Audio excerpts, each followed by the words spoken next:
মাছ চাষের নামে কোটি টাকার প্রতারণা, ত্রিশালের কামালের বিরুদ্ধে অংশীদারিকে ঠকানোর অভিযোগ।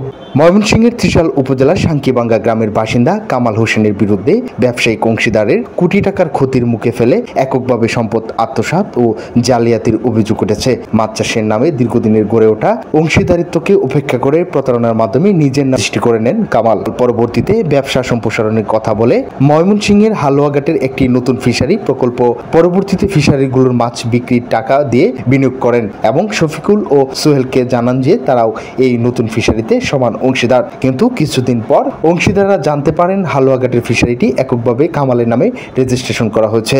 এ নিয়ে স্থানীয় গণ্যমান্য ব্যক্তিবর্গ ও একাধিকবার সালিশি বৈঠকের চেষ্টা করলেও কামাল সেগুলোর কোনো একটিতেও উপস্থিত হননি। অভিযোগ রয়েছে তিনি ইচ্ছাকৃতভাবে তালবাহানা করে বিষয়টি দীর্ঘায়িত করেছেন। প্রশাসনের প্রতি আবেদন জানিয়ে বলেন, আমি এই প্রতারণার বিরুদ্ধে ন্যায় বিচার চাই। প্রশাসনের কাছে অনুরোধ, নিরপেক্ষ তদন্ত করে দোষীর দৃষ্টান্তমূলক শাস্তির ব্যবস্থা করা হোক। এ বিষয়ে কামাল হোসেনের সাথে যোগাযোগ করলে বলেন, আমার নামে মিথ্যা অভিযোগ করেছে। আমি তার সাথে কোনো প্রকার জালিয়াতি করিনি, উল্টো সে আমার সাথে জালিয়াতি করেছে। এদিকে এই ঘটনা নিয়ে এলাকা জুড়ে আলোচনা শুরু হয়েছে। স্থানীয় লোকজন বলছেন, ব্যবসার আড়ালে এমন প্রতারণা সমাজের অস্থিরতা সৃষ্টি করেছে। প্রশাসনের পক্ষ থেকে এখনো আনুষ্ঠানিক কোনো প্রতিক্রিয়া পাওয়া যায়নি। আমার নাম আইজুল হক। আমি বিড় চাকরি করি, খাদ্যমূল্য দিই। এই বিড় ৩-৪ বছর করার বাদে লাভ হইতে না। কামালের বিড় আর সুহেল আর শরীফ তিনজনের বিল তারা করছে।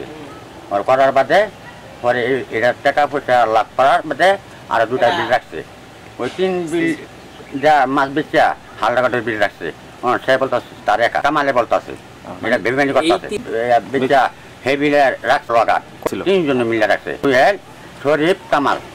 তার বিল একা বল, কামালে বলতে আছে। হ্যাঁ, এটা খুব খারাপ বিষয়। জানলো আমি হচ্ছে সাধারণ মানুষ। তা আমার শরীফ কামাল ভাই ফোন আনছে, মাছ ধরাইছে। আমার ওদিন না হচ্ছে, যেদিন মাছ ধরবো দিন আমার হচ্ছে আয়ও না যায়। তারপর শরীফ ভাই ফোন দিচ্ছে আয় ওই তাঙ্গুর আমাদের সমস্যা, কোনো ঝামেলা নাই। বিলের ফাহারাদার আজিজুল ভাই হ্যাঁ ফোন দিছে যে তোর আর সমস্যা নাই। তা আমরা এই জায়গায় আইসি, ওদিন মাছ ধরছি। ওদিনে মাছ খুব বেশি হয়েছে না, বলতে 70-80 কেজি মাছ হইব। তারপরে মাছটা নাকি বলে ছাড়ে দিছে, তাও জানি না। মাছটা ছাড়ে দিছে, ওটা লাগিয়া আমি বেশি জানলো। আমি আমার ফোন দিলে আমি আমার যাকে ফোন দিব আমি আয়াম। তারা 3জন মালিক, এটা আমরা জানি, আমার জালারও জানে। তারপরে হ্যাঁ বলে আমার নামে মামলা দিছে, হ্যাঁ বলে আমার নামে মামলা দিছে। কিন্তু আমি নিজে জানি না যে আমার লাগে কেলে মামলা দিছে। আমি তো হচ্ছে নিরীহ মানুষ। তো আসলে এই কাজটা বুঝতে কামাল ভাই ভালো করে না, আমার নামে শুধু মামলা দিছে। আমি সে জানলা, আমি কামলা মানুষ। কামাল ভাই, শরীফ, আরেকজনের নাম হচ্ছে সোহেল। সোহেল আমি তেমন ভাবে চিনি না, কামাল ভাই পুরা মতো চিনি। শরীফ হয়েছে আমার চাচাতো ভাই।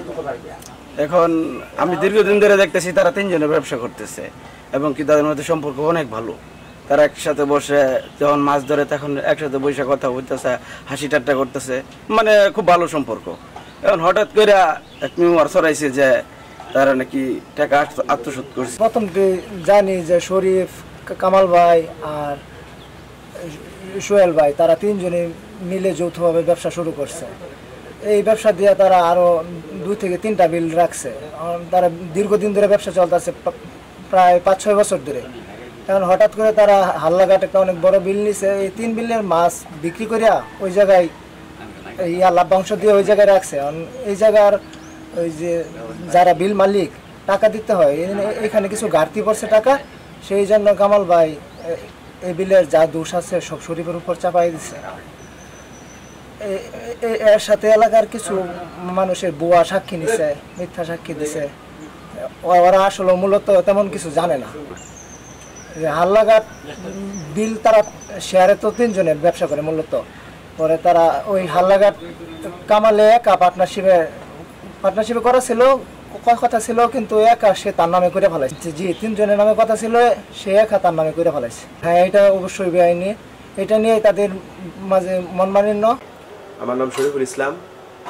আমি দীর্ঘদিন যাবৎ কামাল ভাই, সোহেল ভাই সাথে পার্টনারে ব্যবসা করতেছি। শুরুর দিকে আমার একটা চাকরি ছিল, চাকরির জন্য আমি টোটালি সবসময় ব্যস্ত থাকতাম। ব্যস্ত থাকার সুবাদে প্রাথমিক দিকে কামাল ভাই ব্যবসার হিসাব কিতাব রাখতো। রাখার পরে প্রায় 90 লক্ষ টাকার হিসাব সে দিতে পারে নাই, এজন্য হিসাবটা ট্রান্সফার সোহেল ভাই রাখতো সেকেন্ড টাইম। তারপর কোম্পানি আমার ট্রান্সফার করে চিটাগাংয়ের দিকে। আমি আর চাকরিটা করি নাই। চাকরিটা না করার সুবাদে আমি ব্যবসা দেখাশোনা শুরু করলাম। নর্মালি পরে হিসাবগুলো আমি রাখতাম। তা নতুন একটা বিজনেসের জন্য হালুয়াঘাটের দিকে আমরা মুভ করি। কামাল ভাই আমাদেরকে বলে, তারপরে হালুয়াঘাট আমরা একটা প্রতিষ্ঠান করার সিদ্ধান্ত নেই। এদিকে টোটাল 3 বিলের মাছ বিক্রি করিয়া আমরা হালুয়াঘাট একটা বিল করার সিদ্ধান্ত নেওয়ার পরে এদিকে যে বিল ভরার অনেক চাপ পড়ে, তারপরে কামাল ভাইরে বলি যে এটা কীভাবে কী করা যায়। পর্যায়ক্রমে কামাল ভাই আমার কাছে নিউজ আসে হালুয়াঘাটের বিলটা সে তার নিজ নামে করে নিচ্ছে এবং 50% পার্টনারশিপ ওই এলাকার লোকের কাছে বিক্রি করে দিচ্ছে। এবং ওনার কিছু কিছু জিনিস আমার কাছে খুবই জঘন্যতম লাগছে, যেটা আসলে কতটুকু ভালো বা মন্দ এটা হলো, সে এদিকের ব্যবসার টাকা যখন বিক্রি করে তার কাছে দিতাম তখন আমি শুনতাম যে বিভিন্ন এলাকার মানুষে এই গরিব মানুষের কাছে সে সুদে টাকা লাগায়। এই ব্যবসার টাকাগুলা দিয়ে পর্যায়ক্রমে সে সুদের ব্যবসা শুরু করছিল, এতটুকু আমার কাছে নিউজ আছে। এবং সে মিথ্যা নিউজ আমার বিরুদ্ধে ছড়াইতেছে এবং আমার এলাকার কিছু লোক এটার সাথে জড়িত মিথ্যা নিউজগুলোর বিরুদ্ধে। এই জন্য আমি বিজ্ঞ আদালতে মানহানি মামলাও করবো আমার ফ্যামিলির সিদ্ধান্ত অনুযায়ী। কামাল ভাই এইদিকের এই মাছ বিক্রির সমস্ত টাকা তার কাছে রাখতো। সে ময়মনসিংহে একটা অফিসও করছে, ওইখানে আমি সুহেল ভাই যাইতাম, যাইরা তার কাছে হিসাবপত্র সুন্দর করে বুঝাইয়া দিয়ে আসতাম। কিন্তু পর্যায়ক্রমে এদিকের বিলের সমস্ত টাকা মাছ বিক্রি করিয়া তার কাছে দিতাম। সে হালুয়াঘাটে ওদিকে কাজ করতো। কাজ করার পরে এক পর্যায়ে আমি শুনতে পারি সে হালুয়াঘাটের বিলটা তার নিজ নামে স্ট্যাম্প করিয়ে নিচ্ছে। মানে এখন সে উল্টায় আমাদের বিরুদ্ধে ক্লেমগুলা দিচ্ছে এবং একের পর এক হয়রানিমূলক মিথ্যা মামলা সে থানায় দায়ের করতেছে, কোর্টে দায়ের করতেছে এবং আমাকে বিভিন্নভাবে হুমকি প্রদান করতেছে। বিভিন্ন জায়গায় সে মামলা করে আমাকে হয়রানি করবে।